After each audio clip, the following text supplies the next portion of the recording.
오늘 모세에 대한 세 번째 시간으로 오늘은 미디안 광야에서 양치기로 40년을 보낸 모세가 80세가 되던 해에 출애굽기 7장 7절에 보면 80세가 되던 해에 시내산 떨기나무 불꽃 가운데 임하신 하나님을 만나고 이스라엘의 구원자로 부르심을 받는 장면을 살펴보려고 합니다. 오늘 설교는 크게 두 부분인데 뒷부분은 지금 우리가 읽은 출애굽기 3장 1절에서 10절 말씀을 통해서 하나님께서 모세를 부르신 이야기, 부르심에 대한 것이고, 설교의 첫 부분은 오늘 읽은 본문 앞쪽에 나오는 본문인데요. 출애굽기 2장 23절에서 25절에 나오는 이스라엘 자손의 고역과 탄식, 그리고 그것을 하나님이 들으셨다, 들으심에 대한 내용입니다. 그래서 오늘 설교의 제목을 들으심과 부르심 이렇게 정했습니다. 그래서 먼저 출애굽기 2장 23절에서 25절을 보면 모세가 미디안에 정착했다 하는 내용, 우리가 지난주에 살펴봤던 끝부분이죠. 출애굽기 2장 15절에서 22절 내용 바로 뒤에 모세는 도망쳐서 미디안 광야에서 피난처를 찾은 반면에 애굽 땅에 남아있는 이스라엘 자손은 바로의 그 탄압 때문에 고역과 탄식 가운데 있었다. 그리고 그들의 그 고역과 탄식을 하나님이 권념하셨다 하는 내용이 이어서 소개되면서 바로 모세의 모습과 이스라엘의 모습이 서로 대조적으로 나타나고 있는 것을 볼 수 있습니다. 먼저 23절 상반절을 보면 모세가 미디안으로 도망쳐서 정착한 여러 해 후에 이 모세의 생명을 노리던 애굽 왕 바로가 죽었다 하는 내용이 소개되고 있습니다. 지난주에도 제가 지적을 한 것처럼 모세가 생명을 구하기 위해서 일시적으로 애굽 땅을 떠나서 미디안 광야로 망명을 했고, 어떻게든 상황과 기회를 타서 내가 다시 애굽으로 돌아가겠다라고 하는 마음을 먹었다면 미디안 광야에 있는 중에도 애굽의 상황에 대해서 관심을 가지고 살폈을 것이고, 자기의 목숨을 찾던 바로가 죽었다는 소식을 들었을 것입니다. 그리고 바로의 죽음에 대한 소식을 들었다면 바로 그때가 모세가 애굽으로 다시 귀국할 수 있는 가장 적절한 타이밍이었을 것으로 보입니다. 그런데 우리는 모세의 모습에서 이제 바로가 죽었으니까 이제 애굽으로 돌아가자라는 그런 어떤 기미를 전혀 찾아볼 수가 없습니다. 이 이야기 뒤에 나오는 출애굽기 3장으로 넘어가면 모세는 여전히 장인인 이드로의 양무리를 치고 있는 양치기의 모습으로 나타납니다. 그래서 그가 이 애굽의 왕자로 살았던 모세가 미디안 광야에서 양치기로 사는 그 삶에 만족했을지 아니면 불만족했을지는 우리가 그의 심리 상태를 알 수는 없지만, 이런 여러 가지 정황으로 볼 때 모세는 이미 애굽으로 다시 돌아갈 생각을 포기하고 있지 않았을까. 그냥 나름대로 소시민으로서 양치기로서 정착해서 사는 그 삶에 만족하고 있지 않았을까 하는 생각을 하게 됩니다. 이렇게 바로가 죽고 그 뒤를 이어서 다른 왕이 바로의 자리에 올랐는데 이 새롭게 왕이 된 새 바로는 자기 이전에 애굽을 다스리던 이 바로의 정책, 특별히 이스라엘 자손을 대하는 정책을 그대로 유지했습니다. 유지했을 뿐만 아니라 본문이 자세하게 제시하고 있진 않지만 이스라엘 자손에 대한 억압을 더 강화시켰던 것으로 보입니다. 출애굽기 1장에서도 우리는 그 이전의 바로가 이스라엘 자손을 얼마나 힘들고 괴롭게 했는가, 얼마나 혹독하게 노예로 부렸는가 하는 내용이 나오고, 이 2장 후반부에도 비슷한 표현, 사실은 1장에 나왔던 것보다는 좀 더 적은 내용이 나오기는 하지만 이 부분에서 우리는 1장의 상황보다 이 2장 후반부의 상황이 더 힘들고 어려웠을 것이다 라고 추측을 할 수 있는데, 왜냐하면 출애굽기 1장 상황도 굉장히 힘들었지만 거기에는 이스라엘 자손이 그 힘든 상황 때문에 탄식하고 부르짖었다 하는 내용이 나오질 않아요. 그런데 여기는 힘들고 어려운 상황에 대한 묘사는 적게 나오지만 그것 때문에 이스라엘 자손이 탄식하고 부르짖었다 하는 내용이 나옵니다. 이런 차이를 놓고 볼 때 이 모세가 하나님을 만나기 직전은 이스라엘 자손에게 있어서는 그동안 제가 100년에서 200년, 최소 100년에서 최대 200년 정도 노예살이를 했을 것이라고 말씀을 드렸는데, 저는 100년 정도가 가능성이 높다고 말씀을 드렸고요. 그 100년 정도 지속되던 노예 생활 중에서 아마 가장 힘든 시기가 아니었을까. 해가 뜨기 전이 가장 어둡다고 하는 것처럼 구원자 모세가 부르심을 받고 애굽으로 돌아오기 직전이 이 이스라엘 자손에게는 가장 힘든 시기였던 것으로 보입니다. 그래서 여기 보면 이스라엘 자손이 고역으로 인하여 탄식했다라고 나옵니다. 여기 탄식했다라고 하는 단어는 한숨을 쉰다, 신음한다, 헐떡거린다, 한탄하다, 그런 뜻을 가지고 있는 단어입니다.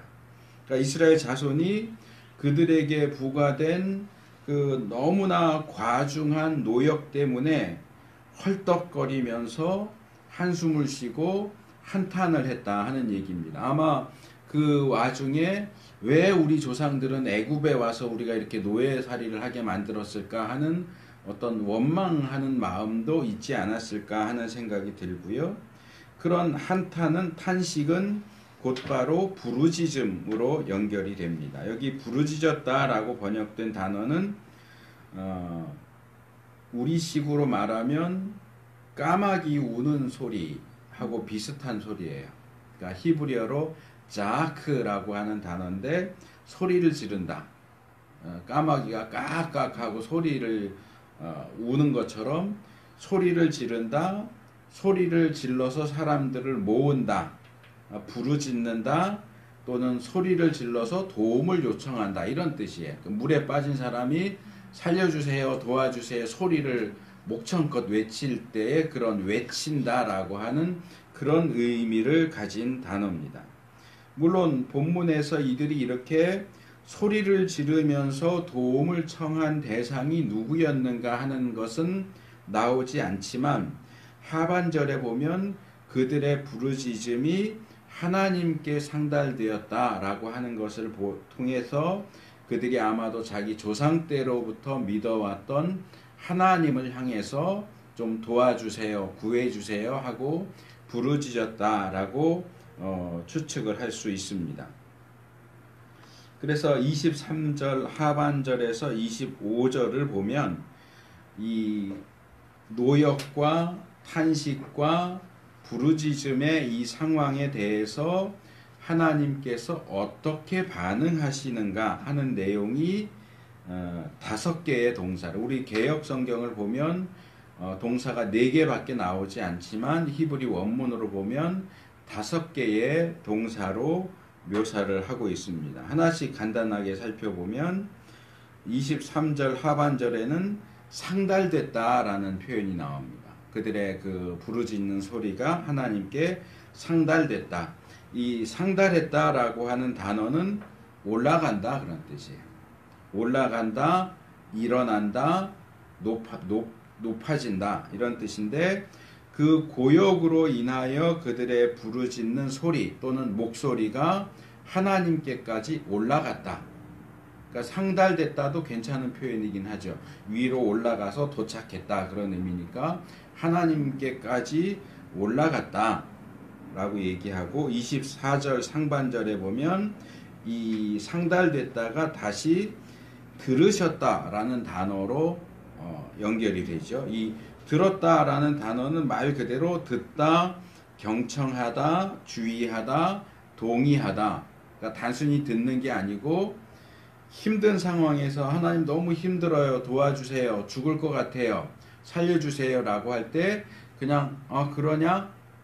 그런가 보다가 아니고 너 정말 힘들구나. 그 말을 귀를 기울여서 들어주고 그래 너 힘들겠구나.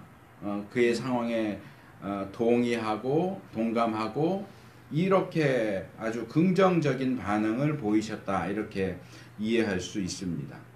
그래서 23절에서는 그 부르짖는 소리가 상달했다라고 했고 24절 상반절에서는 그 고통 소리를 들으셨다 이렇게 이야기하죠. 여기 본문이 그들의 부르짖는 소리나 고통 소리, 고통 소리는 히브리 단어의 뜻은 신음이에요. 신음. 너무 힘들어서 끙끙대는 소리. 제가 몸이 아픈 이후로는 아무래도 반쪽을 못 쓰니까 옷 하나를 입을 때도 잘 안 돼요. 특별히 목욕하고 나서 입으면 몸에 습기가 남아 있으니까 이 옷이 쑥 안 내려가요. 그러면 걸리면 이걸 끌어내야 되는데 양쪽으로 끌으면 그냥 내려가는데 한 손으로 하면 이쪽은 어떻게 끌어내려가는데 이쪽에서 걸려버리니까 일부러 내는 게 아니고 나도 모르게 끙끙 소리가 나요. 이게 바로 이 이스라엘 사람들이 고역 가운데 냈던 고통 소리, 신음 소리입니다. 그래서 출애굽기 6장 5절에는 같은 단어가 신음으로 잘 번역이 돼 있어요. 그래서 이 부르짖는 소리, 신음 소리가 기도였다라고 소개하고 있지는 않지만 성경의 다른 곳의 용례들, 예를 들어서 시편 5편 2절 같은 데 보면 나의 왕 나의 하나님이여 나의 부르짖는 소리를 들으소서 내가 주께 기도하나이다. 이렇게 표현하는 것을 보면 이 부르짖는 소리, 신음소리조차도 하나님께 드려지는 기도였다. 그래서 고통 가운데 그 기도를 하나님이 들으셨다. 제가 그 CCM 가사 중에 나의 작은 신음에도 응답하시는 그게 있어서 이게 성경에 나오는가 찾았더니 성경에 안 나오더라고요. 굉장히 은혜로운 가사이긴 한데 성경에 그 표현이 직접적으로 나오지는 않지만 내가 나의 고통을 하나님 나 너무 아파요. 나 너무 힘들어요. 괴로워요. 이것을 단어로 언어로 표현하지 않아도 기도라는 형태로 표현하지를 않는다고 할지라도 고통소리, 신음소리 내는 것조차도 하나님은 기도로 들으신다. 아멘. 끙하는 신음소리 하나조차도 하나님은 그것을 나의 기도로 받으시고 들으시고 경청하시고 동의하시는 하나님이시다. 그 다음 24절 하반절에는 기억하셨다라는 단어가 나옵니다. 단순히 고통 가운데서 신음하고 부르짖는다고 해서 하나님이 그걸 다 들으신다라고 말하기는 어렵습니다. 거기에는 이 기억한다라고 하는 것이 굉장히 중요한 요소로 작용이 되는데, 이 기억한다는 건 원래 기본적인 의미가 책갈피 같은 거랑 비슷한 의미예요. 그래서 알아보기 위해서 표시한다 그런 뜻이에요. 그러니까 책을 읽으면 그 다음에 읽으려고 내가 어디까지 읽었는지 접어놓거나 뭔가를 붙이거나 하는 것처럼 그렇게 표시하는 게 이 자카르라고 하는 히브리 단어의 원래 의미예요. 그래서 표시한다. 여기서 이제 기억한다. 기억한 것을 다시 언급한다. 회상하다. 회고하다. 이런 뜻으로 발전을 합니다. 본문에 제시되어 있는 내용을 따른다면 하나님은 그들의 부르짖음과 신음을 들으시고 무언가를 기억하셨어요. 예전에 표시해 놨던 것을 기억하셨는데 뭘 기억하시느냐 하면 그들의 조상과 세우신 언약을 기억하셨어요. 출애굽기 6장 5절에도 같은 표현이 나오는데, 저는 부르짖음과 신음을 들으시고 기억하셨다 하는 것이 반대 방향도 가능하다고 생각을 합니다. 기억하시기 때문에 들으시는 거예요. 들으셔서 기억도 하시지만 기억하셔서 들으세요. 무슨 얘기냐? 하나님께서 그들 조상과의 언약, 그들 조상과의 관계를 기억하고 계시기 때문에 그들 후손의 부르짖음과 신음을 들으시는 거예요. 물론 하나님께서 꼭 언약의 자손들의 또는 믿는 자들의 기도만 들으시느냐? 그렇지는 않아요. 때로는 하나님을 믿지 않거나 하나님을 모르는 자들이 누군지는 모르겠지만 신이 있다면 들어주세요 하고 드리는 기도도 들으십니다. 믿지 않던 이들이 어려움 가운데, 공경 가운데 신을 찾고 그러다가 도움을 받아서 하나님을 믿고 예수님을 믿어서 신자가 되는 그런 간증들을 우리 흔히 접할 수 있죠. 하나님이 너는 나 믿는 사람 아니니까 네 기도 안 들어. 그러지는 않으세요. 믿지 않는 자도 정말 절박한 상황에서 진심으로 하나님을 찾는다면 들으시는 분이 하나님입니다. 그러나 우리의 기본적인 기독교 신앙 체계 안에서 우리는 하나님께서 특별히 구원받은 그분의 자녀, 그분의 백성의 기도를 우선적으로 들으신다라는 사실을 알고 있습니다. 여호와 하나님과 이스라엘의 관계가 이스라엘의 조상들, 족장들과 하나님과의 관계에 기초되어 있다. 그래서 흔히 말하듯이 믿음의 어머니의 기도는 헛되지 않는다. 자식이 못되게 가도 어머니가 기도한 것을 하나님이 기억하신다. 그렇게 얘기하죠. 모태신앙이 얼마나 중요한가도 이야기하고 조상들의 믿음과 조상들의 기도가 어떻게 후손들에게 긍정적인 영향을 끼치는가 하는 것도 이야기하는데, 그게 여기서 이야기하는 겁니다. 그래서 우리가 예수님을 믿음으로써 형성된 하나님의 관계, 하나님과의 관계를 염두에 두고서 하나님께서 우리의 기도와 심지어는 기도조차도 나오지 않아서 고통 가운데 내는 신음소리까지도 들으시는 하나님이라는 사실을 확신하고, 히브리서 4장 16절에 있는 말씀처럼 긍휼하심을 받고 때를 따라 돕는 은혜를 얻기 위하여 은혜의 보좌 앞에 담대히 나아갈 수 있어야 한다. 아멘. 들으십니다. 아멘. 말로 하지 않아도 끙 하는 신음소리 한마디만 내도 하나님이 들으시고 경청해 주시고 동감해 주십니다. 그 다음에 마지막으로 우리 개역성경에는 네 번째고 마지막인데 권념하셨다 이렇게 번역을 했는데, 이 개역이 권념했다라고 번역한 이 단어는 이 단어가 히브리 원문엔 나오지 않고요. 히브리 원문에는 두 개의 동사가 나와 있습니다. 두 개의 동사인데 이거를 묶어서 하나의 단어로 번역을 했어요. 이게 뭐냐 하면 히브리 표현을 그대로 직역하면 그리고 그가 보셨다. 또 띄어서 그리고 그가 아셨다 이렇게 돼요. 보시고 아시는 것. 보셨다 아셨다를 권념하셨다라고 하나로 묶어서 번역을 했어요. 근데 원래 히브리 원문에는 보셨다와 아셨다예요. 올라갔고 들으셨고 기억하셨고 보셨고 아셨어요. 아멘. 어떤 장면이 연상되잖아요. 내가 보이지 않는 어떤 곳에서 이상한 소리가 들려요. 이게 무슨 소리지? 하고 가서 눈으로 보고 확인하는 거예요. 물론 하나님이 일부러 가서 보지 않는다고 그걸 모르시지는 않지만 이제 이것은 상당히 하나님을 인간적인 모습으로 표현하는 것이겠죠. 자, 이스라엘 백성은 땅에 있어요. 하나님은 하늘에 계세요. 이스라엘 백성이 고통 가운데 부르짖고 신음소리를 내는데 이게 하나님께까지 올라가요.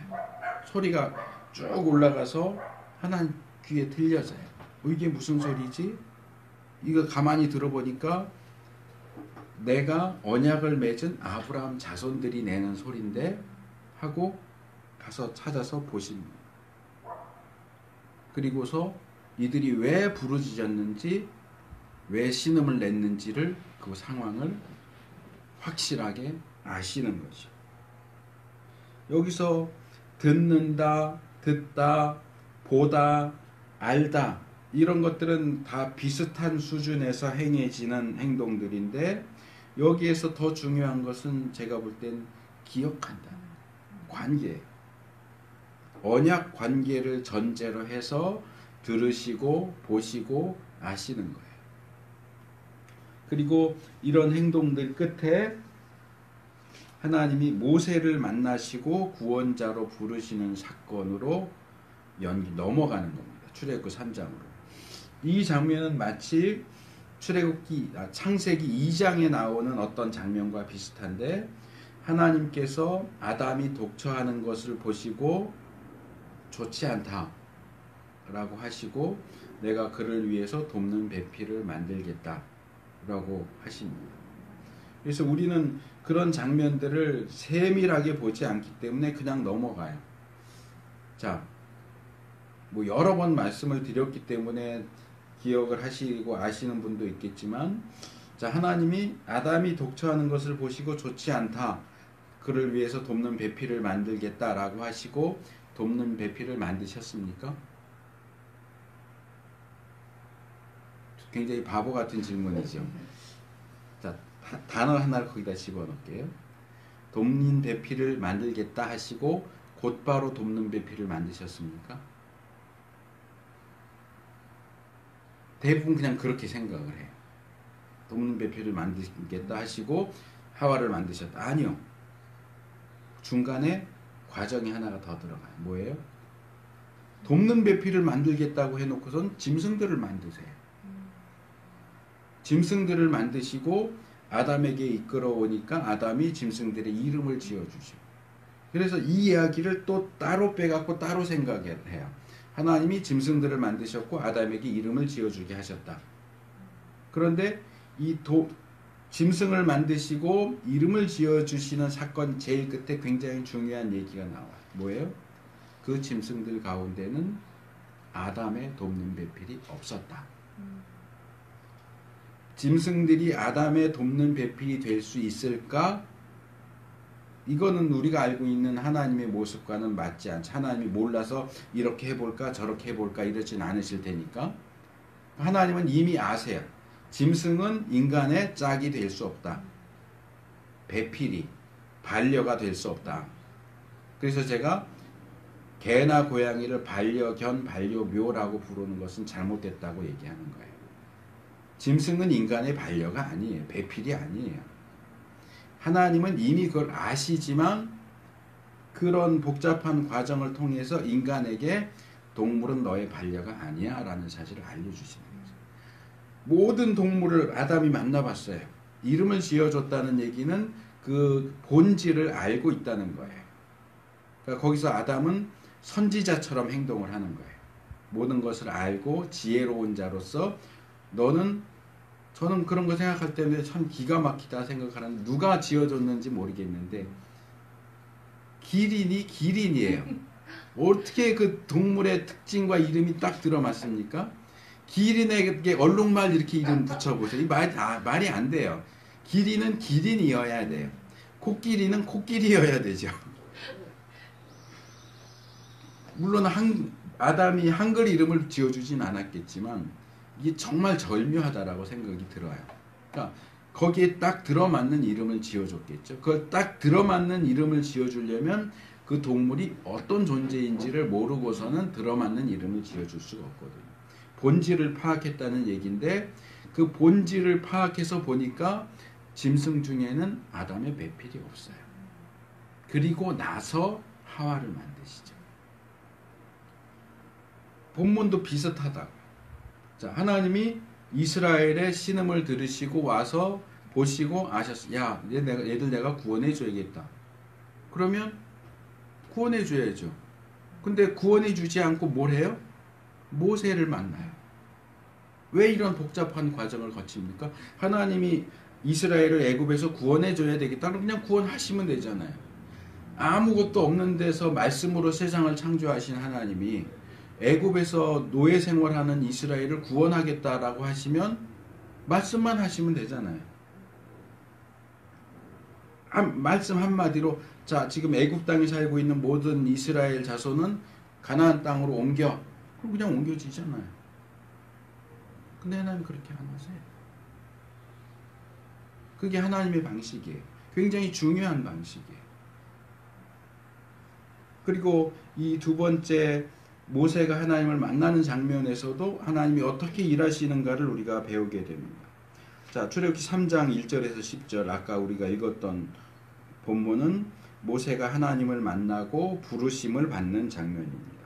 먼저 1절에서 5절을 보면 하나님과의 만남이 나오는데 1절 상반절을 보면 모세가 장인 이드로의 양을 치고 있다. 양치기 모세의 모습이 나옵니다. 이렇게 이 과정을 통해서 하나님을 만나고 장인을 찾아가서 제가 애굽으로 다시 갔다 와야 되겠습니다 하고 애굽을 향해서 떠날 때에 모세의 나이가 80세였다 라고 이야기를 하니까 이집트 왕자였던 모세가 40세에 내가 뭔가 해봐야 되겠다. 우리가 지난주에 살펴본 내용인데 뭔가 해봐야 되겠다 하고 떨치고 일어났다가 다음 날 이틀 만에 도망갔어요. 첫날 애굽 사람 죽였고 다음 날 탈로 나서 두려워하면서 도망가. 이틀 만에. 그리고 지금 등장하는 모세는 80세예요. 그러니까 지난주에도 잠깐 얘기했지만 40세에 미디안 광야로 가서 몇 년을 떠돌았는지 몇 년 만에 십보라를 만나고 결혼했는지 그건 알 수가 없어요. 40세 되던 해에 십보라를 만났는지 50세 되던 해에 만났는지 60세 되던 해에 만났는지 알 수가 없어요. 근데 60세 됐는데 여자를 만나서 결혼해서 아이를 낳았다. 이건 조금 뭔가 안 맞죠. 그러니까 조금 40세에서 50세 사이 언저리가 아니었을까라고 생각할 수 있는데 어쨌든 40년을 최대 기간이죠. 40년을 모세는 미디안 광야에서 양치기로 살았어요. 설교 첫 부분에서 지적한 것처럼 그가 애굽으로 돌아갈 생각이 있었다면 이런 식으로 살지 않았을 겁니다. 그 얘기는 아마 그는 그냥 40년 동안 양치기로 살고 앞으로 몇 년을 더 살지 모르겠지만 그냥 이렇게 살다가 자식들 낳고 정착해서 그냥 살다가 죽겠다. 그냥 그렇게 살다 죽으면 되지 라는 식의 생각을 했던 것으로 보입니다. 그래서 지난주 설교 끝부분에도 이 부분을 제가 좀 언급을 했죠. 모세가 그런 태도를 취하는 게 앞으로 모세가 어떤 일을 하게 될지를 알고 있는 우리 입장에서는 되게 실망스러운 모습이에요. 모세가 왜 이러지? 이런 생각밖에 못하나? 근데 그 이후에 제시되고 있는 내용은 그래요. 근데 우리가 이런 모습을 보면서 이런 모세의 모습을 어떻게 생각을 해야 될까? 스데반이 사도행전 7장 22절에서 모세에 대해서 이렇게 얘기합니다. 애굽 사람의 학수를 다 배워 그 말과 행사가 능하더라. 지금식으로 말하자면 미국에 가서 박사과정에서 박사 몇 개 딴 사람이에요. 이 사람은 얼마든지 원하면 교수도 할 수 있고 장관도 할 수 있고 조금 더 노력하면 우리나라 대통령도 할 수 있는 사람이에요. 그런데 그런 사람이 어디 저기 아프리카 오지 같은 데 가서 양치기로 살다가 죽겠다고 그래요? 이럴 때 우리가 머릿속에 떠올리는 수 있는 단어 하나가 아깝다. 야, 참 그 사람 아깝다. 모세와는 방향이 좀 거의 반대가 아닐까 하는 생각을 하기는 하지만 요 아깝다라고 하는 주제와 관련해서 좀 나누고 싶은 이야기가 있습니다. 요런 아깝다 하는 얘기 우리가 신앙생활 하다 보면 가끔 들어요. 특별히 목사님들 가운데 설교하면서 그런 얘기 또는 간증하면서 그런 얘기 많이 합니다. 시간을 많이 들이고 노력을 많이 들여서 겨우 목사가 됐는데 질병에 걸리고 사고가 나서 죽을 상황에 처하게 됐을 때 대부분의 목사들은 뭐라 그러냐? 하나님, 이만큼 준비시켰는데 날 사용도 안 하고 그냥 데려가시기 아깝지 않아요? 아마 한두 번은 들어보셨을 거예요. 하나님, 아깝잖아요. 이만큼 공들여서 만들었으면 써먹어야지. 이거 안 써먹고 그냥 데려가기엔 너무 아깝잖아요. 저의 경우에도 신학을 정규 과정만 12년을 했어요. 학부 4년, 신대원 3년, 석사과정 2년, 박사과정 3년. 근데 뇌경색으로 우반신 마비로 3년째 거의 제 방에서 나가지 않고 있어요. 무슨 은둔형 외톨이도 아니고. 나가기가 힘드니까. 혼자서는 밖에 나갈 수도 없으니까. 아깝지 않을까요? 누가 봐도 저 정도 스펙, 저 정도 공부했고 저 정도 능력이 있으면 얼마든지 돌아다니면 정말 날아다니면서 일을 해야 될 사람인데 저러고 방구석 폐인처럼 그러고 있으니 저거 아깝지 않은가? 제가 대학 다닐 때쯤에 그런 생각을 문득 했어요. 저도 이제 목사님들이 그런 식으로 하나님 아깝잖아요 라고 얘기하는 그런 설교를 몇 번 들었었기 때문에 나중에 만약에 내가 그런 상황에 처한다면 그거 아까운 일 아닐까? 하나님에게도 손해가 되는 일이 아닐까? 10년을 투자했는데 1년밖에 못 써먹으면 손해잖아요. 10년 투자했으면 30년은 써먹어야지. 그런 생각을 했던 적이 저도 있어요. 그런데 대학 때 어떤 책을 제 기억에는 아마 김난준 목사님이 세례요한이라고 하는 그 책을 쓰셨는데 이게 일반적으로 그분이 많이 알려지기 전에 작은 출판사에서 낸 책이라서 구하기도 쉽지가 않은데 제가 어떻게 구했어요, 그 책을. 그래서 그 책이었던 것 같은데 세례요한의 생애와 순교와 그런 것들을 다루었던 책을 보면서 그 생각을 제가 버렸어요. 아깝다라는 생각. 제가 성경을 보면서 아깝다라는 생각을 하는 사람이 딱 2명 있어요. 한 명이 세례요한이고요. 또 한 명은 스데반입니다. 세례 요한이 그렇게 일찍 죽지 않았다면 얼마나 예수님 사역에 큰 도움이 됐을까? 스데반이 그렇게 일찍 죽지 않았다면 바울에 비견되는 대단한 활동을 했을 텐데 왜 그렇게 일찍 죽어야 했을까? 세례 요한이나 스데반이나 이런 사람들이 일찍 순교하지 않고 오래 살아남았다면 기독교는 그들을 통해서 얼마나 많은 유익을 얻을 수 있었을까? 그런데 왜 하나님은 세례 요한이나 스데반 같은 사람들을 그렇게 일찍 데려가셨을까? 하나님은 아깝다는 생각을 하지 않으셨을까? 그런데 세례 요한도 스데반도 하나님께서 그들에게 맡겨주신 사명을 충실하게 다 완수했고 그들의 사명이 끝났기 때문에 하나님은 아깝다고 생각하지 않으시고 그들을 데려가셨어요. 사명을 완수하지 않았다면 안 데려가셨겠지만 사명이 완수되었기 때문에 데려가신 거예요. 자, 주인이 종을 보내서 야, 너 이거 해라. 그랬더니 가서 일을 했는데 일을 너무 잘해서 1년 정도 걸릴 일을 한 달 만에 끝냈어. 야, 이제 돌아와. 아까울까요? 아까운 거 없어요. 왜? 내가 원하던 일을 다 했잖아요. 그 일을 못 끝냈다면 좀 시간 더 들이더라도 있어. 1년 생각했는데 1년 만에 못 끝냈어.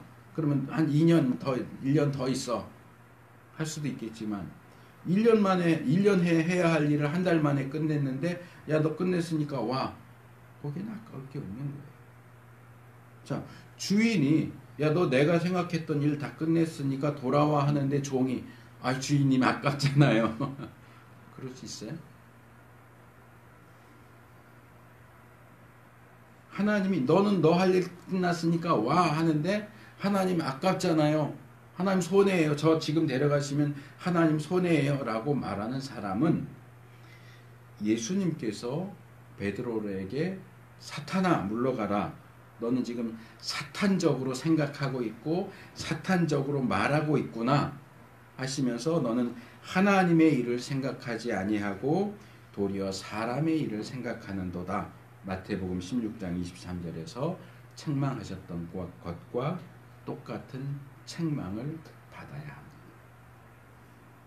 우리는 이 문제를 하나님의 시각에서 생각해야지 인간의 시각에서 자기의 시각에서 보면 안 돼요. 하나님이 데려가실 때는 이유가 있는 거예요. 10년 준비해 놓고 6개월 쓰고 데려가시면 하나님에게는 충분했기 때문에 데려가시는 거예요. 거기에 대해서 내가 하나님 아깝잖아요. 하나님 손해인데요.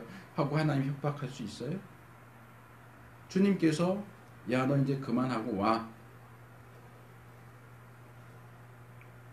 하시면 아깝느니 손해라느니 할 것 없이 아멘 예 하고 가는 거예요.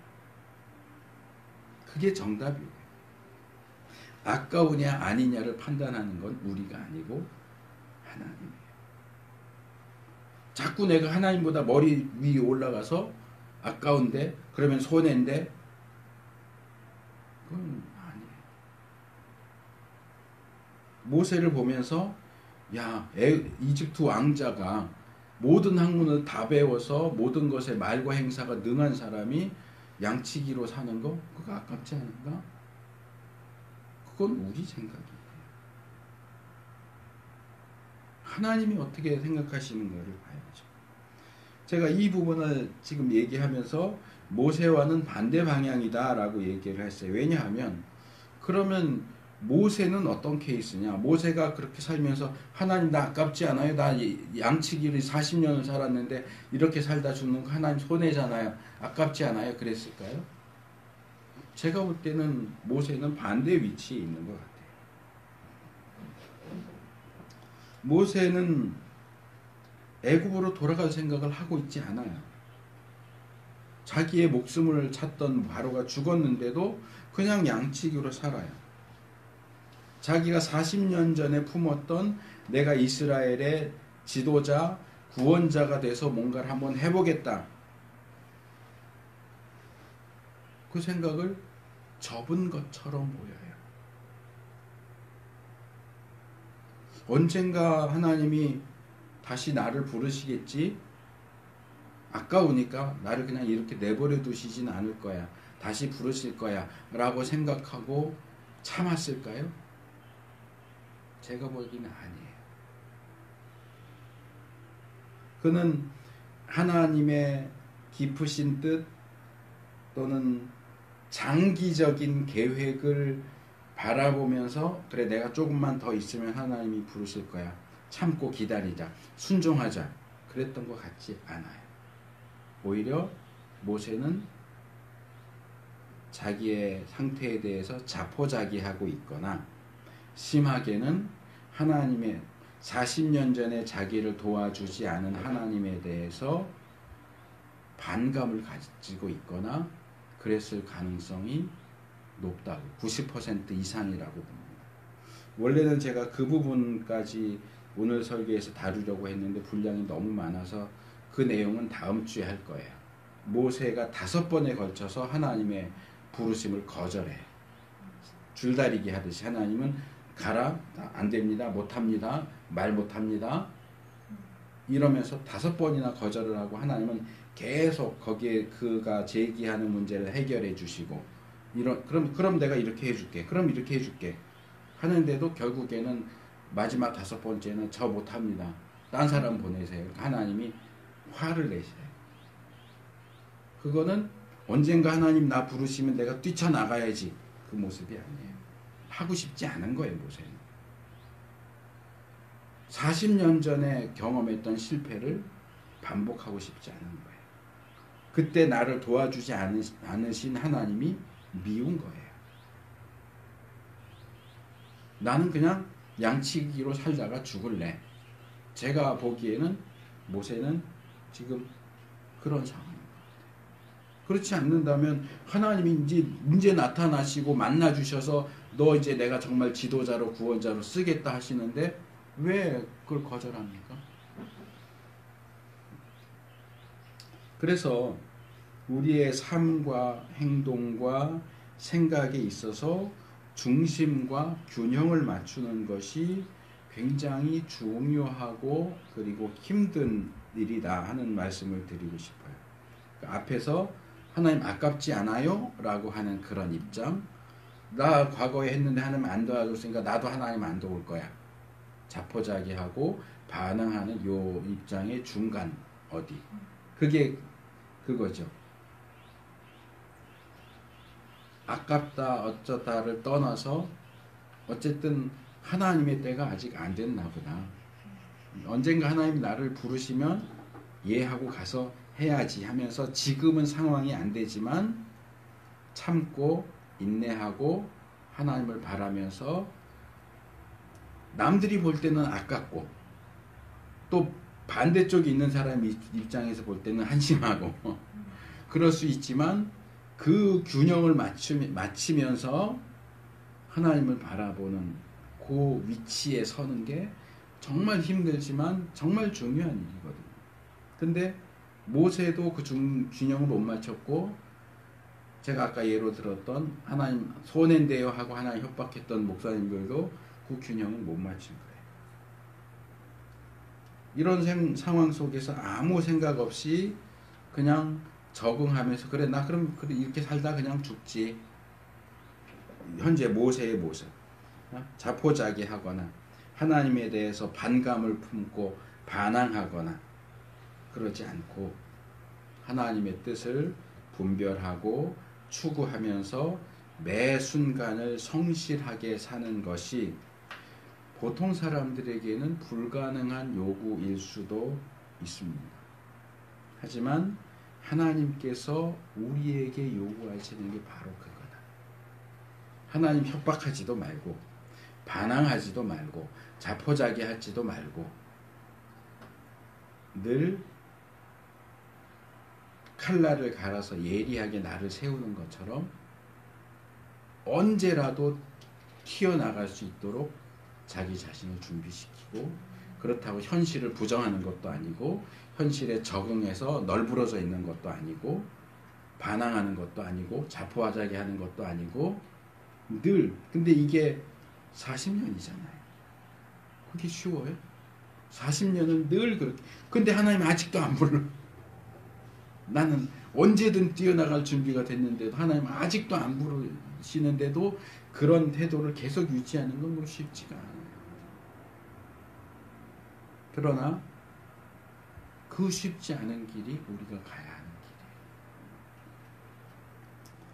자, 1절 하반절에서 3절에 보면 호렙산 떨기나무 불꽃 가운데서 하나님이 나타나시고 모세를 만나는 장면입니다. 모세는 아마도 평소에 늘 하던 대로 장인의 양무리를 인도해서, 그러니까 서쪽 호렙산이라고 했으니까 미디안 광야는 이 호렙산보다 동쪽으로 있었겠죠. 그렇죠? 우리가 보통 이제 호렙산이라고도 하고 시내산이라고도 하고 이름이 여러 개고 헷갈리고 어느 건 산맥이고 어느 건 산이다. 뭐 이렇게 복잡하게 설명이 되어 있긴 하지만 어쨌든 현재 우리가 알고 있는 시내산 호렙산은 그 시내 반도 밑에 그 뾰족한 부분 중간 아래 중간쯤에 있어요. 그럼 미디안 광야는 그 옆쪽으로 있겠죠. 그래서 호렙산으로 양무리를 이끌고 갑니다. 이 호렙산 어귀에 이르렀을 때 여호와의 사자가 천사를 가리키는 구약의 표현입니다. 여호와의 사자가 떨기나무 불꽃 가운데 나타났습니다.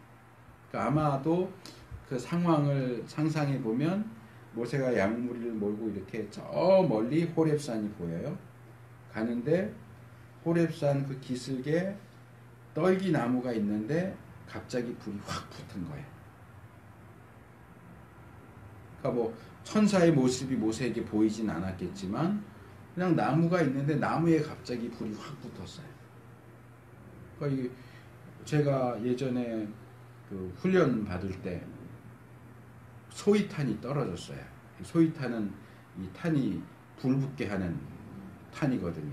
이게 산에서 훈련 받고 있는데 소위탄이 이렇게 낙하산 조그만 낙하산 붙어 있는 게 둥둥둥 떠내려오더니 바닥에 떨어졌는데 불이 금방 확 붙어요.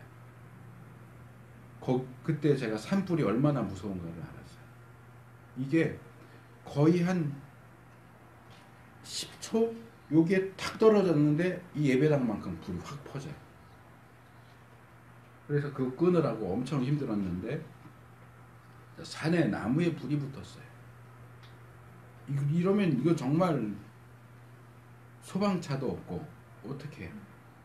근데 희한하게 불이 퍼지지도 않고 꺼지지도 않고 나무가 계속 타요.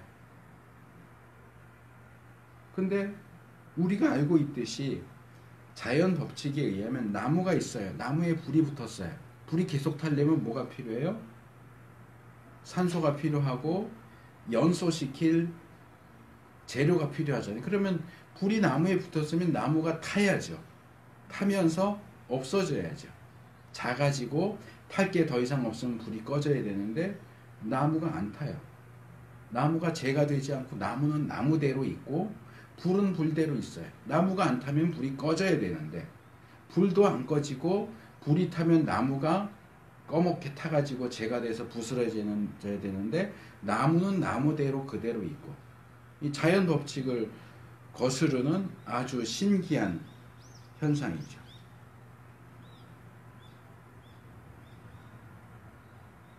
그래서 이 본문은 이 큰 광경 이렇게 모세가 말하는 거예요. 그러니까 이상현상이죠. 정말 놀라운 일. 어떻게 나무에 불이 붙었는데 불이 꺼지지도 않고 나무도 타지 않고 근데 불은 계속 타고 있을까? 그래서 모세가 이거 참 신기하다. 가까이 가서 봐야지 하고 가까이 다가올 때 하나님이 그를 부르십니다. 나는 누군데 그것도 없어. 야 모세야. 통성명한 적도 없는데 모세라는 걸 알죠. 모세야 가까이 오지 마라. 신발을 벗어라. 자, 이 나무에 불이 붙은 게 왜 붙었어요? 모세의 주의를 끌기 위해서요. 모세를 가까이 부르기 위해서요. 근데 정작 모세가 가까이 오니까 가까이 오지 말래요. 그러니까 이 사건은 수수께끼 같은 부분이 굉장히 많아요. 가까이 오지 말라고 하는 이유는 그곳이 거룩한 곳이기 때문이래요. 이곳은 거룩한 곳이니까 가까이 오지 말고 내 발에서 신을 벗어라. 그래서 이 부분에서 두 가지를 좀 말씀을 드리려고 해요. 첫째는 거룩한 땅에 대해서. 거룩한 땅. 어째서 그곳을 거룩한 땅, 한문으로 말하면 성지죠. 성짓을 내야 한다고 할 때 성지라고 부르느냐. 뭐 제가 이 부분은 워낙 반복해서 얘기했기 때문에 기억을 하실 거라고 생각을 하는데, 성경에서 거룩은 오직 하나님만 가지고 계시는 속성이에요. 하나님만 거룩해요. 그런데 성경에 보면 하나님만 거룩하다고 나오지 않고 어떤 장소도 거룩하다고 그러고 물건도 거룩하다고 그러고 사람도 거룩하다고 하고 시간도 거룩한 시간이 있고, 그것은 다 하나님과 관련되어서 하나님은 절대적으로 거룩하고 그 외의 것들은 상대적으로 또는 하나님께 의존적으로 거룩해. 하나님과 밀접한 관계를 가지고 하나님만을 위해서 구별된 장소는 거룩한 장소고, 하나님께 바쳐져서 하나님만을 위해서 살게 되는 사람은 거룩한 사람이고, 하나님만을 섬기기 위해서 드려진 물건은 거룩한 물건, 성물이고, 이렇게 되는 거예요. 그래서 하나님 이외의 무언가가 거룩하다고 할 때는 그 거룩은 상대적인 의미다. 절대적이지 않다. 의존적이다. 그래서 이 거룩하다라는 표현은 제한적으로 사용되어야 돼요. 무슨 얘기냐? 자, 하나님이 시내산 어귀에 떨기나무 가운데 임재하셨어요. 하나님이 거기 오셨어요. 그래서 그 나무가 있는 주변 땅은 거룩한 땅이 됐어요. 왜? 하나님이 거기 계시니까. 그럼 하나님이 그 떨기나무, 불 붙은 떨기나무는 지금도 있나요? 아마도 모세와 만난 후에 하나님은 떠나셨을 거고 그 불은 꺼졌을 것이고 떨기나무는 그냥 있었을 거예요. 자, 하나님의 임재가 떠난 뒤에도 거기가 거룩한 땅인가요? 아니에요. 본문을 아무리 뒤져도 모세가 그 떨기나무가 있던 자리는 여긴 성지야, 성지로 선포했다라는 내용이 나오지 않아요. 하나님 임재가 있을 때는 거룩한 땅이지만 하나님의 임재가 떠나면 거룩한 땅 아니에요. 그냥 땅이에요. 그런 의미에서 우리가 이스라엘 땅을 성지라고 부르는 것 잘못된 표현입니다. 하나님이 거기 계셨었죠. 그 땅에서 역사하셨었죠. 물론 지금도 하시겠죠. 그러면 하나님이 지금 역사하시는 땅이 이스라엘 땅밖에 없어요? 여기도 성지예요, 그러면. 근데 왜 성지순례를 굳이 거기로 가야 됩니까?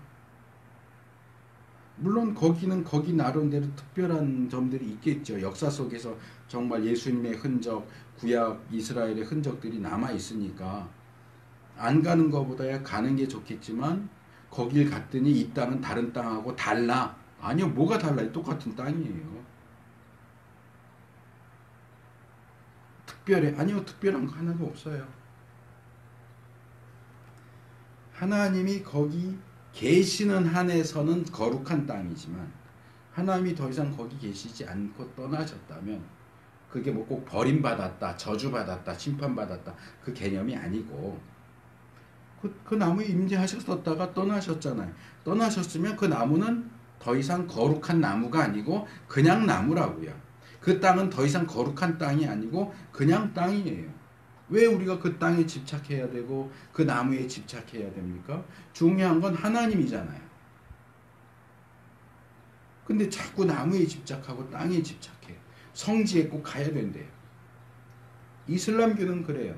이슬람교 신앙에는 살아생전 한 번은 성지 헤지라 있었던 메디아에 가야 돼요. 기독교는 그렇지 않아요.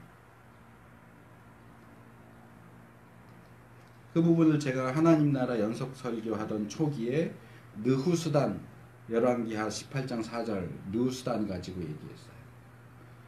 광야에서 이스라엘 백성이 불평해서 불뱀에 물려서 다 죽어가는데 하나님이 노스로 뱀 형상을 만들어서 장대 높이 달아라. 그걸 보는 자는 살아날 거다. 그래서 이 느후수단이 대를 이어서 이스라엘에 계속 내려왔어요. 근데 히스기야 때까지 내려왔는데 사람들이 그 느후수단을 음란하게 섬기기 때문에 히스기야가 그 느후수단을 쪼개버렸어요. 부셔버렸어요. 그리고 그것의 이름을 느후수단이라고 붙였어요. 노조각. 이건 그냥 쇠조각이야. 거룩한 물건이 아니야. 그 당시에는 하나님이 그것을 쓰셔서 이스라엘을 구원하셨지만 너희가 이걸 섬길 이유가 없어요.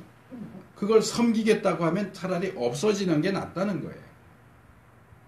이게 성경의 정신인데 아직도 거기에 얽매여서 성지에 가야 되고 성지는 뭔가 다르고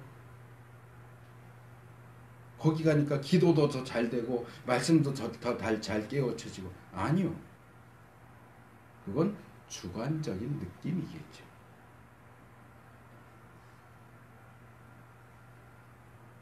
둘째로 거룩과 신발을 벗는 것과의 관계는 도대체 뭐냐? 그것이 거룩한 땅이다. 가까이 오지 마라. 왜? 거룩하지 않은 사람이 거룩한 땅에 가면 그 거룩이 깨지니까. 그건 이해해요. 근데 신발을 벗는 건 도대체 뭐냐? 본문이 그 내용을 자세하게 설명하지 않기 때문에 저는 성경에 나오는 두 가지로 이 부분을 설명을 하려고 합니다. 첫째는 제사를 드릴 때 제물을 특별히 이제 번제를 대표적인 예로 들면 송아지를 바친다. 그러면 전체를 다 우리 이제 번제는 전체를 다 드린다 그러지만 사실은 전체를 다 드리지 않아요. 제외되는 부분이 있어요. 뭡니까? 일단 가죽을 벗겨요. 가죽은 제단에 올리지 않아요. 가죽을 제외하고요. 그 다음에 또 뭐가 제외됩니까? 토막 내고 내장을 씻어요. 내장 안에 있는 미처 소화되지 않은 것들, 똥, 배설되지 않고 남아있는 똥, 이거 다 끄집어내야 됩니다. 내장까지 다 태워야 되니까 똥이 있는 채로 그것을 제단에 드릴 수 없어요. 왜? 그거 더러운 거니까. 내장 다 훑어내서 그 안에 있는 거 다 빼고 드립니다. 그리고 또 하나, 이제 우리 성경에는 정갱이라고 되어 있는데 발이에요. 네 발을 물로 씻어야 됩니다. 그 발도 토막 내서 올릴 때 제단에 올리지만 그냥 올리는 게 아니고 물로 씻어야 돼요. 왜요? 얘가 여기 와서 잡혀 죽기 전에 어딜 돌아다녔는지 알 수가 없어요. 어디 부정한 데를 짚고 다녔으면 부정한 것이 묻어있는 채로 거룩한 제단에 올라가기 때문에 그것은 제단을 모욕하는, 하나님을 모독하는 행위가 되기 때문에 그 더러운 부정함을 물로 다 씻어서 부정함이 없는 상태로 만들어서 하나님께 드리는 거예요. 자, 모세가 양을 치면서 어디를 다녔는지 알 수가 없어요.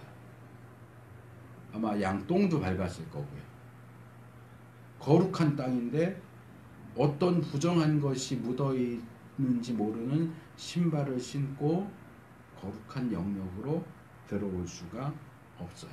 그러면 그 거룩을 해치는 행동이 되기 때문에. 둘째로 구약시대도 그렇고 신약시대도 마찬가지인데 이 시대의 변화가 빠르지 않기 때문에 거의 한 4, 5천 년 정도 기간이지만 이 관습이나 풍습은 거의 비슷비슷해요. 그 당시에는 신발이 흔하지 않아요. 그래서 신발을 신는 사람들은 최소한 자유민 이상, 왕족이야 당연히 신었을 거고 귀족도 신었을 것이고 자유민 중에서도 부유층은 신발을 신었지만 자유민 가운데 가난한 사람 또는 노예는 신발을 신지 않았습니다.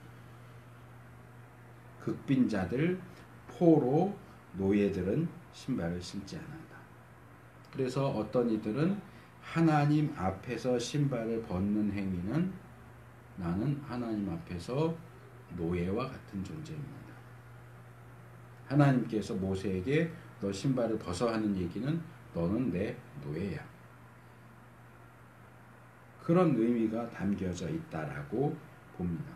지금도 뭐 힌두교 사원 그쪽 국가에 가면 신발 신고 못 들어가게 해요.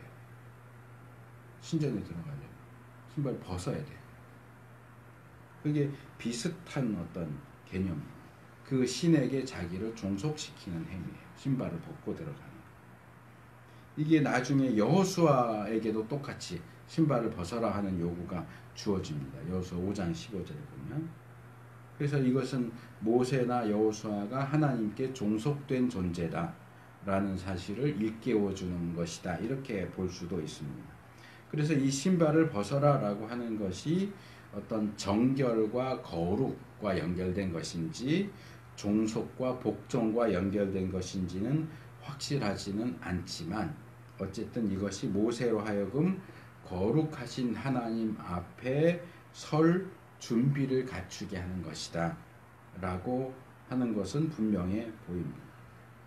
오늘날에는 기독교가 사랑의 하나님만 너무 강조하다 보니까 그 하나님 앞에 성급하게 무례하게 접근하는 그런 모습들을 너무나 흔하게 보게 돼요. 그런데 우리가 하나님 앞에 나갈 때는 예의를 갖춰야 돼요. 무례하게 나가면 안 돼요. 전도서 기자가 전도서 5장 1절 2절에서 한 경계의 말씀을 우리가 귀 기울여 들을 필요가 있습니다. 너는 하나님의 전에 들어갈 때에 내 발을 삼갈지어다. 가까이 하여 말씀을 듣는 것이 우매자의 제사 드리는 것보다 나으니 저희는 악을 행하면서도 깨닫지 못함이니라. 너는 하나님 앞에서 함부로 입을 열지 말며 급한 마음으로 말을 내지 말라. 하나님은 하늘에 계시고 너는 땅에 있음이니라. 그런즉 마땅히 말을 적게 할 것이니. 행동하는 거, 말하는 거 하나님 앞에서 함부로 하지 말라. 자, 그러면 하나님께서 떨기나무 불꽃 가운데서 모세를 만나 주시겠다고 하는 것은 무슨 의미를 가지고 있을까? 이 부분도 굉장히 다양하게 설명이 되지만 저는 제가 가장 타당하다고 생각하는 한 가지만 말씀을 드리려고 해요. 기본적으로 이 떨기나무는 모세를 가리키고 떨기나무에 붙은 불은 하나님의 임재를 가리킨다라고 보는 겁니다.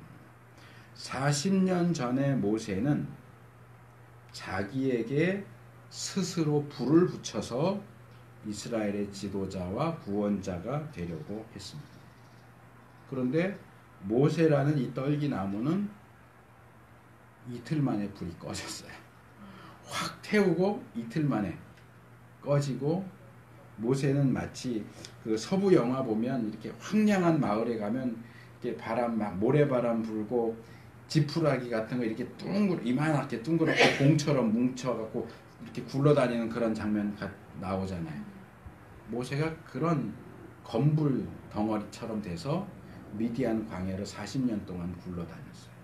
이틀 만에 확 타가지고. 그런데 모세라는 나무에 하나님이라는 불이 붙으면 안 타요. 모세도 타지 않고 불도 꺼지지 않아요. 뭡니까? 우리가 하나님과 하나님 나라의 일을 할 때에 감당하려고 할 때 그것을 인간적인 열심, 인간의 노력, 인간적인 능력을 가지고 하려고 하면 안 된다. 그건 기껏 가봐야 이틀이다.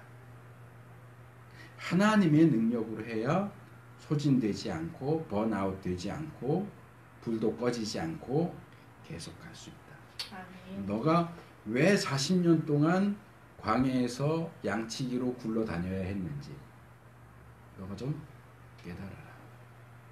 네가 너한테 휘발유 끼얹고 불 붙이는 거는 기껏해야 이틀이야.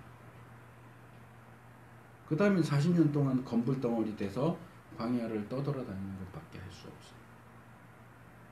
그러나 네가 내 손에 붙들면 나의 임재가 너와 함께하면 너는 40년처럼 지난 또 다른 40년처럼 실패하고 양치기로 쭈구리처럼 그렇게 하지 않을 수 있다. 이게 저는 그 메시지라고 봅니다. 아멘. 그런 가운데서 이제 하나님께서는 6절에서 10절 보면 모세를 이스라엘의 구원자로 부르십니다. 부르시기 전에 6절에서 8절을 보면 하나님께서 어떤 생각을 가지고 어떤 의도를 가지고 계시는지를 보여줘요. 먼저 6절에는 자기의 정체를 밝히죠. 나는 내 조상의 하나님이니 아브라함의 하나님, 이삭의 하나님, 야곱의 하나님이다 라고 밝히시죠. 그러니까 모세의 조상들이 대대로 섬겨왔던 바로 그 하나님이다. 이제야 자기의 정체를 밝히죠. 근데 거기에 대한 모세의 반응은 두려워하는 거예요. 두려워하면서 얼굴을 가리죠. 이것은 제가 종종 제시했던 절대적인 존재, 신적인 존재 앞에 노출된 인간이 느끼게 되는 원초적인 두려움. 그것을 이제 누미네제 이렇게 불러요. 독일어로. 성경에 이렇게 하나님의 임재에 노출된 이들이 얼굴을 가리는 장면이 열왕기상 19장에 엘리야 또는 이사야 6장에 보면 심지어는 영적인 존재인 스랍들도 날개로 얼굴을 가려요. 또 그 앞에 노출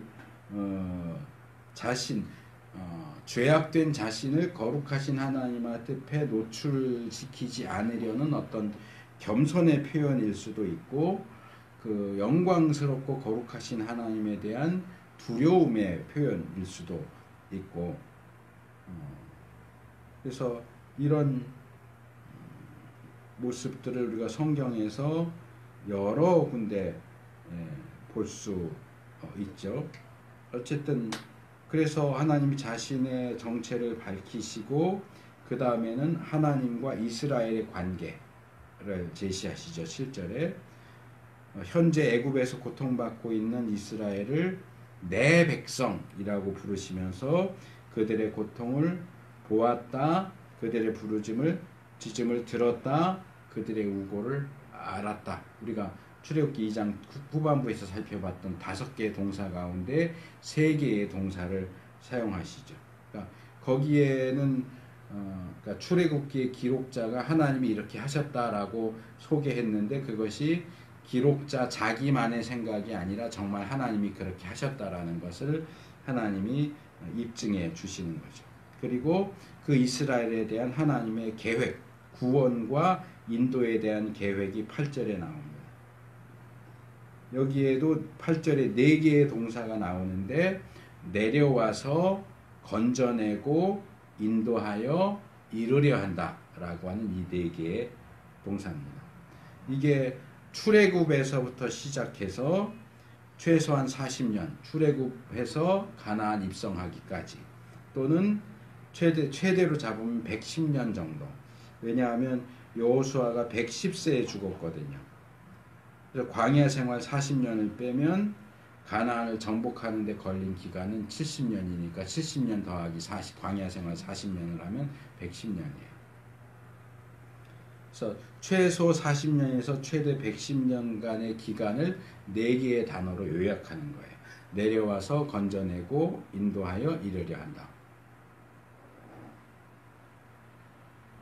그래서 이 네 개의 동사들은 모두 첫 번째 동사가 제시하고 있는 그 행동의 주체. 누가 그 일을 하느냐?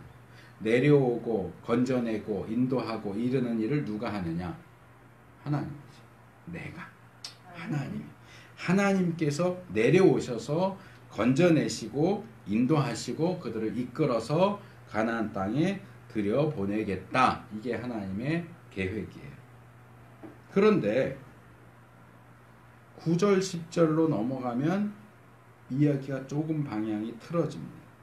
9절에서는 하나님이 7절에서 하셨던 말씀을 반복하고 재확인하십니다. 왜 그렇게 하시는가?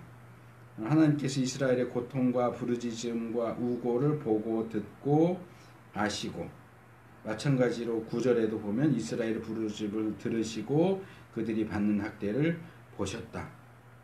그래서 이게 7절, 8절, 9절, 10절이 같은 구조로 되어 있어요. 뭐냐면 7절과 9절은 하나님이 이스라엘이 어떤 상황에 있는지를 아신다 하는 내용이고, 8절과 10절은 그 이스라엘을 구원해서 가나안 출애굽시키고 가나안으로 인도하겠다라고 하는 내용인데, 차이점이 뭐냐 하면 8절은 그 일을 하나님이 하시는 거고 10절에 보면은 그 일을 모세에게 하라고 하십니다.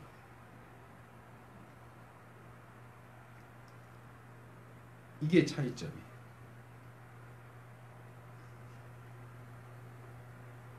(8절에서는) 내가 내려와서 건져내고 인도하고 들어가게 하겠다 했는데 8절에서는 모세 네가 해라. 왜 하나님은 당신이 하겠다고 하셔놓고 또 10절에 가서는 모세에게 하라고 조금 부정적으로 표현하면은 모세한테 그 일을 떠넘기십니까? 그런데 그게 하나님의 방식이다. 앞에서 제가 그냥 넘어갔지만 처음 본문을 보면 모세가 호렙산 가까이 갔을 때 여호와의 사자가 떨기나무 불꽃 가운데 임합니다. 근데 그 뒤에 내용을 들어보면 모세와 대화하는 상대방은 여호와의 사자가 아니고 여호와라고 나와요. 여호와의 사자가 온 겁니까? 여호와가 온 겁니까? 여호와의 사자가 온 겁니다. 천사가 온 겁니다. 그럼 천사가 말했을 텐데 왜 여호와가 말했다고 할까요? 이게 구약 같은 데 볼 때 중요한 원칙 중에 하나가 뭐냐면 보냄을 받은 자는 보낸 자와 같다.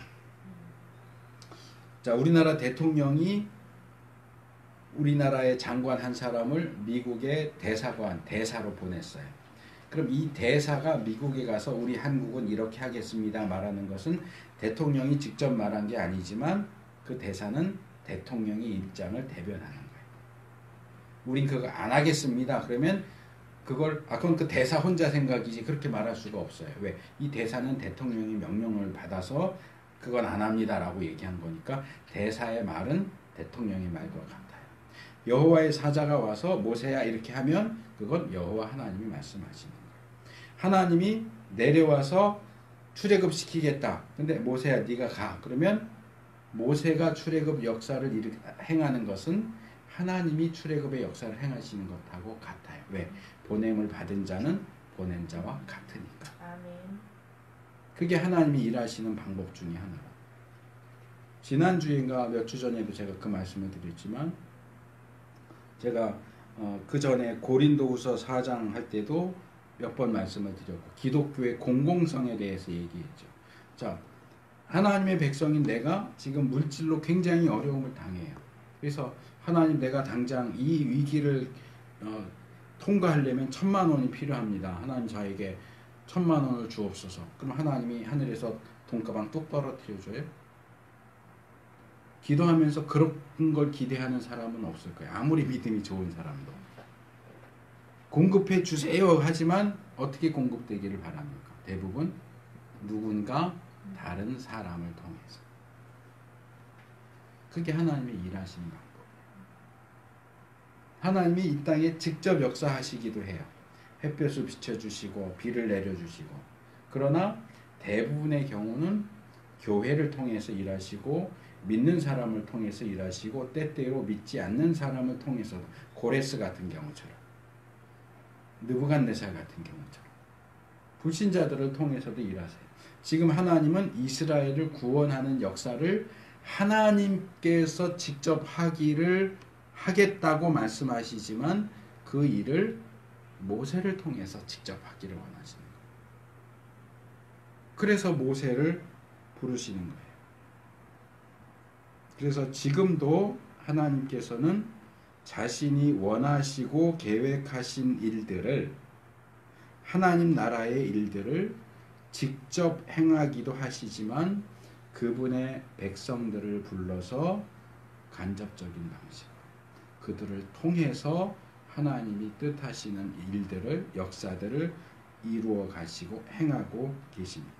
아멘. 그래서 하나님께서 우리에게 일을 맡기려고 우리를 부르시는데 우리가 준비되지 못했거나 그 부르심을 듣지 못하거나 또는 아까 모세에 대해서 소개했던 것처럼 어떤 하나님에 대한 원망, 반감 때문에 부르심을 듣고도 거부하거나 그래서 하나님이 뜻하셨던 일들이 행해지지 않는 일이 없도록. 물론 행해지지 않는 일은 없어요. 내가 안 하면 다른 누구라도 쓰실 테니까. 그럼 내가 손해지 하나님은 손해보는 거 없어요.